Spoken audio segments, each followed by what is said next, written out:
कांग्रेस झारखंड मुक्ति मोर्चा क्या कहती नहीं कहती है, ये उनका दिल और दिमाग दोनों जानता है। और जिस प्रकार से घटनाएं घट रही है राज्य में, और सेम एक ही जैसा घटना कुछ दिन पहले आप लोगों ने देखा होगा, शिवरात्रि के दिन में हजारीबाग के इचाक में पत्थरबाजी हुआ। इस बार गिरिडीह में होली में पत्थरबाजी हुआ। तो हमारा कहना है कि ये कांग्रेस, ये भाजपा, ये आरजेडी, ये जेएमएम की बात नहीं है। अगर आप सरकार में है, सरकार के हिस्सेदार है, तो आप स्पष्ट बोलिए जो घटनाएं घटी उसमें कौन दोषी है। अगर हिंदू दोषी है तो हिंदू के बारे में बोलिए, अगर मुस्लिम दोषी है तो मुस्लिम के बारे में बोलिए। जो भी दोषी है आप उसके बारे में बोलिए। ये सरकार सिर्फ बैलेंस खेल रही है। जैसे कुछ दिन पहले पासिंग की बात आई थी, वैसे बैलेंसिंग का खेल खेल रही है। जिस प्रकार से दोनों समुदाय पे केस हुआ, अगर वहां पुलिस खड़ी थी तो पुलिस का आंख और कान दोनों जिंदा था। तो उनको ये बात समझ में आना चाहिए कि दोषी कौन है, और दोषी को चिन्हित करके सिर्फ दोषियों पर कार्रवाई होनी चाहिए। ये बैलेंसिंग का खेल में 10 तो इधर से जेल, 10 तो इधर से जेल, क्या मतलब है। और अगर इसमें हिम्मत है तो ये मंच के माध्यम से बोले कि वह हिंदू गलत है या फिर मुस्लिम गलत है। सरकार क्यों नहीं बोलती कि कौन गलत है कौन सही है। भारतीय जनता पार्टी तुष्टीकरण की राजनीति करती है, भारतीय जनता पार्टी ऐसे करती है, भारतीय जनता पार्टी वैसे करती है। सरकार में दम है तो बोले वो हिंदू गलत किया है, या दम है तो वो बोले मुस्लिम गलत किया है। फिर दूसरे पर आरोप क्यों लगाते हैं, दूसरे पर आप छिपने का प्रयास क्यों करते हैं।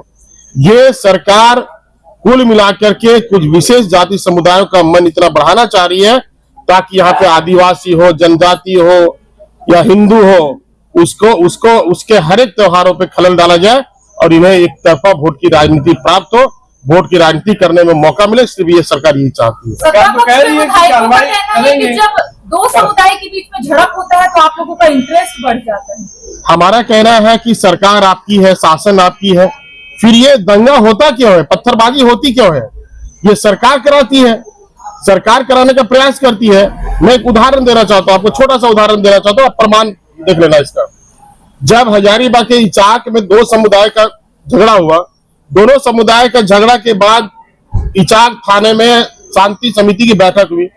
शांति समिति की बैठक में दोनों तरफ से 22 लोगों का मेंबर चुना गया कि आपस में गांव में बैठ के आप अपने मामले को सलट लें। और मामले सलटाने के बाद दोनों समुदाय के लोग गांव में बैठे और मामला जब सलट गया कि मैं स्कूल में बना हुआ गुम्बज को तोड़ दूंगा, और हिंदू वाले लोग को यह आदेश दिया गया, आपस में ये निर्णय किए कि वहां जो ध्वज लगा वो ध्वज को हम 10 फीट पीछे कर लेंगे।